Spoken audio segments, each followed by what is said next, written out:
오늘은 하나님이 주신 절대 언약, 하나님이 주신 절대 언약이라는 제목으로 말씀을 상고합니다. 오늘 본문은 비유법을 많이 썼어요.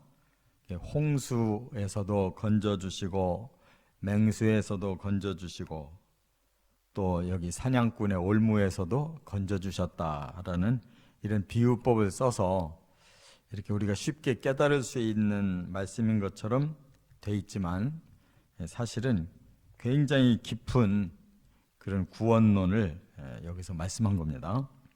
여기 첫 단어가 바로 이스라엘이에요. 이스라엘은 이제 말하기를 그랬는데, 이스라엘이라는 이 공동체가 이제 하나님 앞에서 이런 놀라운 구원을 받았다라는 고백인데, 여기 이스라엘이라는 이 한 단어에 많은 것이 집약되어 있어요.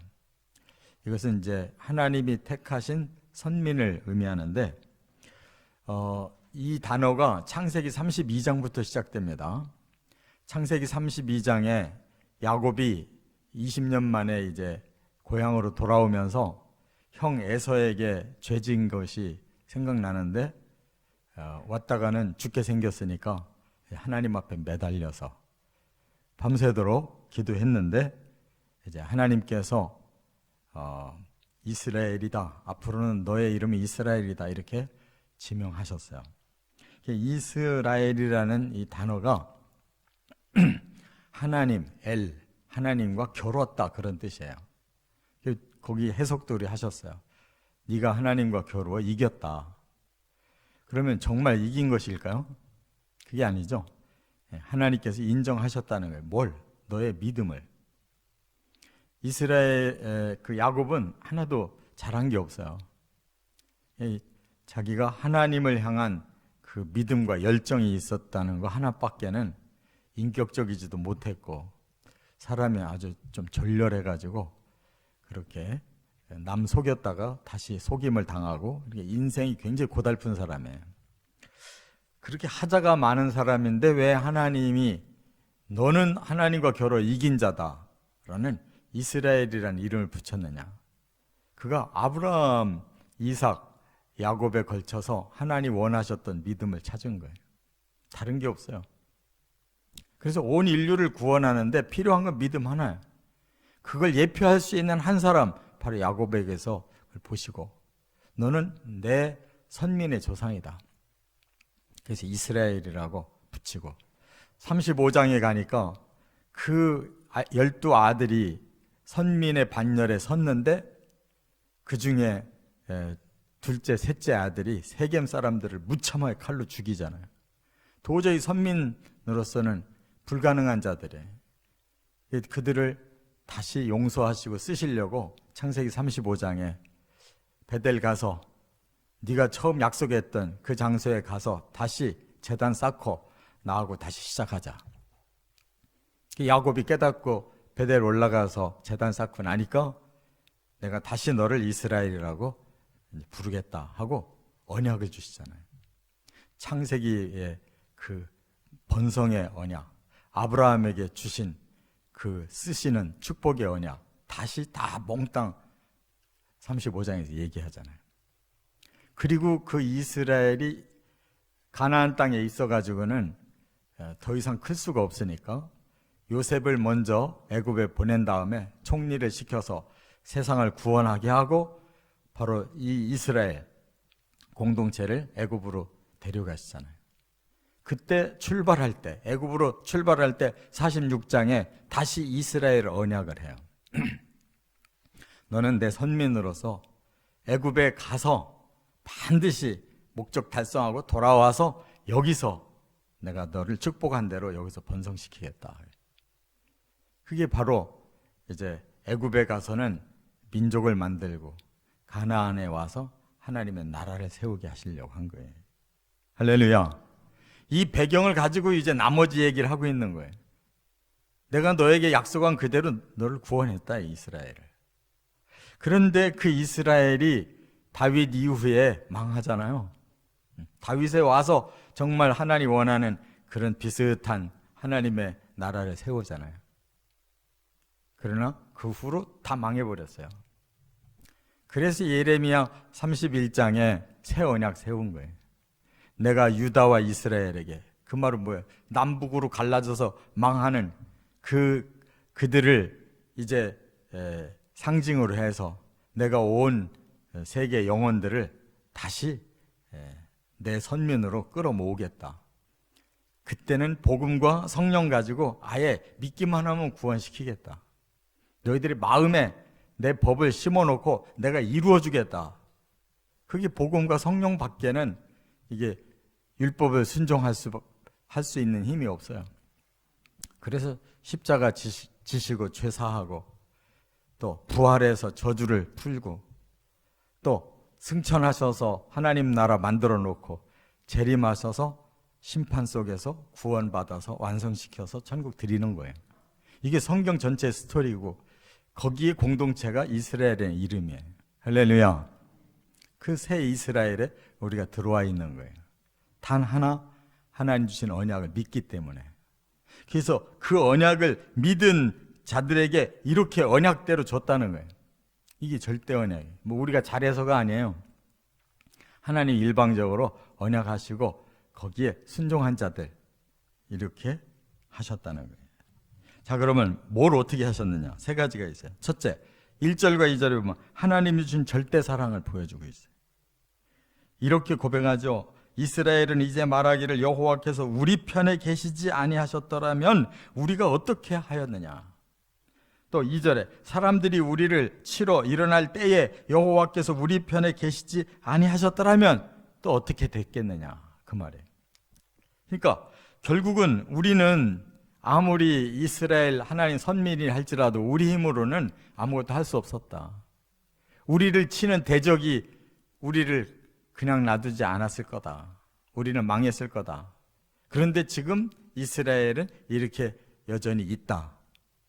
그 주체는 바로 하나님이시다. 그 말이에요. 그러니까 우리 편이라고 하는 요 말이 중요한데 여기서는 마치 우리가 주체가 돼서 하나님 우리에게 끌어들인 것처럼 얘기하잖아요. 이 원어는 반대. 하나님께 속해 있다라는 뜻이에요. 그래서 우리는 하나님의 소유가 되었다. 그래서 우리가 오늘 이렇게 살아있다. 그 말이에요. 그래서 여기 그 원어는 이게 전치사인데 레라는 단어가 속하다라는 뜻이에요. 우리가 하나님께 속해 있기 때문에 그 덕분에 우리는 이렇게 살아있다. 이 두 번이나 우리 편이라고 했죠. 그런데 여기에 2절에 보면 사람들이 우리를 치러 일어났다 그래서 반대죠. 우리는 하나님 편에 있는데 반대편에 있는 자가 있다. 치는 자.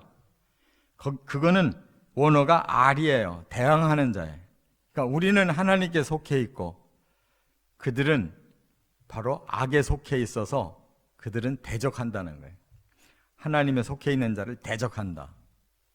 우리는 레고 그들은 알이에요. 우리는 하나님께 속해 있고 그들은 하나님을 대항하는 자란 말이에요. 반대편에 있고. 그런데 누가 이겼느냐? 하나님 편에 속해 있는, 하나님께 속해 있는 자가 이겼다는 거예요.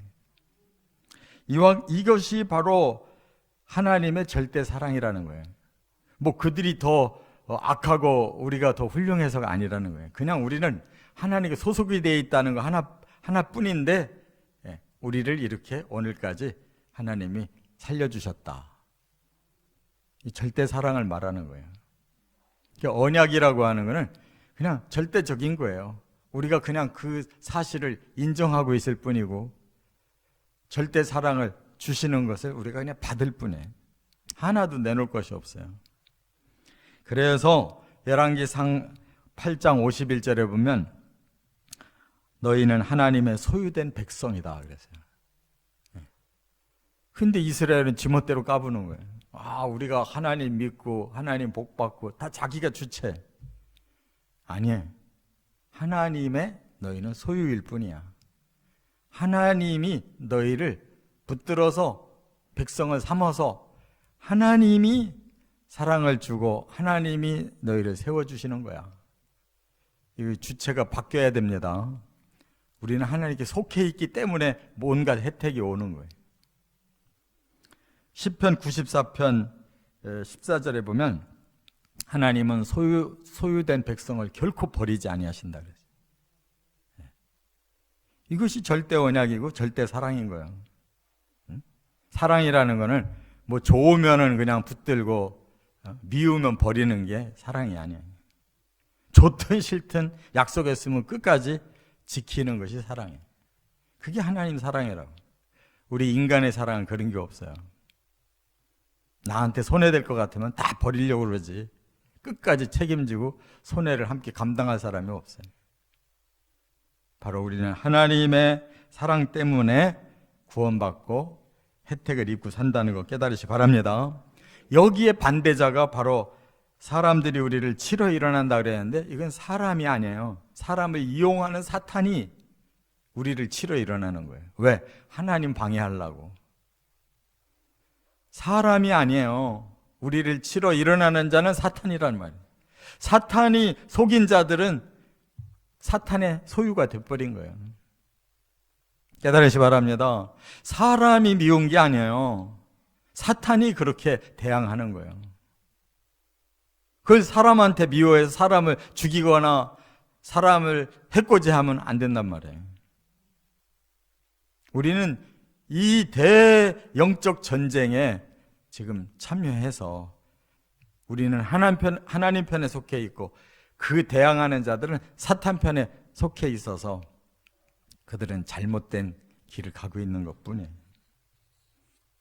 두 번째, 3절부터 5절 하나님이 주신 절대 구원을 받았다는 거예요.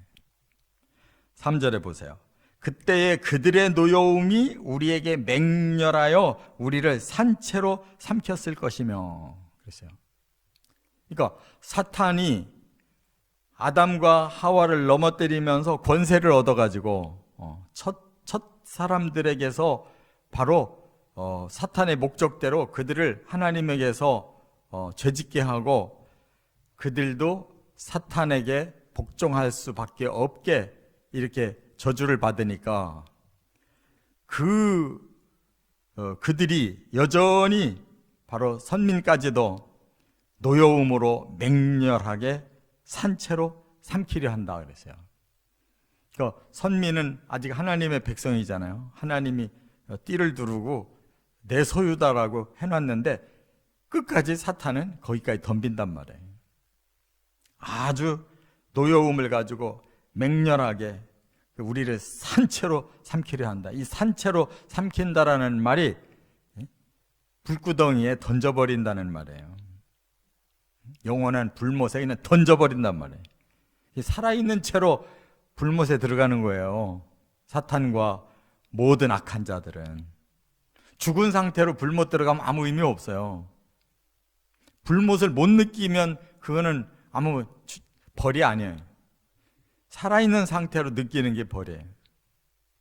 그러니까 이렇게 사탄은 우리를 아주 지옥의 형벌을 같이 당하게 만들려고 한다는 거예요. 이게 사탄의 목적이에요. 그런데 4절에 뭐라고 고백해요? 그때에 물이 우리를 휩쓸며 시내가 우리 영혼을 삼켰을 것이며 그때에 넘치는 물이 우리 영혼을 삼켰을 것이라 할 것이로다 그랬어요. 이 말은 뭐예요? 이제 물이 시내를 이루더니 그 시내가 넘치는 물이 돼서 우리 영혼들을 막 다 삼켜버릴 그런 상황이었다. 그런데 하나님이 건져내셨다. 이스라엘은 언제 그런 경험했어요? 홍해에서, 요단강에서 그렇게 건짐받고 가나안 들어간 거예요. 우리도 바로 하나님 앞에서 온 세상이 홍수로 심판을 받은 후예들이잖아요. 우리도 그렇게 영원히 망할 수밖에 없는 후예들이었는데 우리를 구원시켜 주신 거예요. 그 휩쓸려가는 멸망 속에서 예수 그리스도의 복음이 우리를 그 구원선에 태워서 물에서 살아난 자들이란 말이에요. 할렐루야. 이러한 절대 구원이 우리에게 주어졌다. 오직 하나님의 언약 때문에 그거 하나 붙잡았다고 이렇게 우리가 살아났다는 거예요. 끝으로 세 번째 6절부터 8절 하나님이 주신 절대 은혜를 여기서 설명하고 있어요. 이렇게 구원받은 자들을 그 하나님의 나라에까지 이끌어 가시려고 절대 은혜를 베풀어 주셨는데 여기 6절에 보니까 맹수에게서 건졌다는 비유를 쓰셔요. 우리를 내주어 그들의 이에 씹히지 아니하게 하신 여호와를 찬송할지어다 그랬어요. 그들의 이에 씹히지 않았다는 말은 맹수가 지금 어린 양 한 마리를 발견했어요. 그럼 어떻게 했어요? 그 무서운 이를 드러내고 삼켜버리지 않겠어요? 그런데 여호와께서 우리를 거기서 끄집어내서 우리가 살아났다는 거예요. 무서운 맹수 앞에 한 마리의 잃어버린 어린 양에 불과한 우리를 거기서 채냈다는 거예요. 닦아내서 우리를 살려놨다는 거예요. 이게 은혜 아니고 뭐냐고요. 또 7절에는 우리 영혼이 사냥꾼의 올무에서 벗어난 새같이 되었나니 올무가 끊어짐으로 우리가 벗어났도다. 사냥꾼이 토시고 앉아서 그 새에게 미끼를 주고 새가 딱 들어오면 탁 줄을 내리면 덮여서 끝나는 거예요. 완전 올무에 그는 죽는 거예요.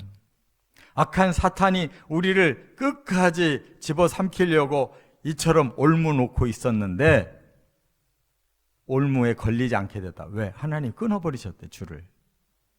그래서 그 은혜로 또 다시 살아났다는 거예요. 우리는 아무것도 모르는 무지몽매한 한 마리의 새에 불과할 뿐이에요. 그 모든 배경을 우리는 몰라도 하나님이 줄을 끊어서 살리고 계시는 은혜를 우리에게 계속 주시니까 우리가 지금 살고 있는 거예요. 할렐루야. 뭘 지가 똑똑해서 뭐 지 생각이 옳아서 여기까지 살아온 게 아니에요. 하나님 은혜로 다 막아주셔서 사는 거예요. 그렇기 때문에 8절의 결론이 그거예요. 우리의 도움은 천지를 지으신 여호와의 이름에 있도다. 결론은 어마어마하신 하나님, 천지를 지으시고 우리를 구원하시고 우리에게 영생의 나라까지 예비해 놓으신 그 엄청난 하나님의 도움으로 우리가 살고 있을 뿐이다. 우리는 이걸 깨닫는다면 하나님께 어떻게 해야 돼요? 영광을 돌려야지. 찬송해야지. 우리의 입에서 찬송이 닫혀지면 안 된단 말이에요. 이처럼 하나님은 만세전부터 미리 아시고 예정하시고 섭리하시고 선택하시고 언약 주시고 동행 주시고 이처럼 완성까지 주시는 은혜를 우리에게 계속 베풀고 계세요. 믿어지십니까? 이 절대 언약만 끝까지 붙잡고 나가시기를 주의 이름으로 축원합니다.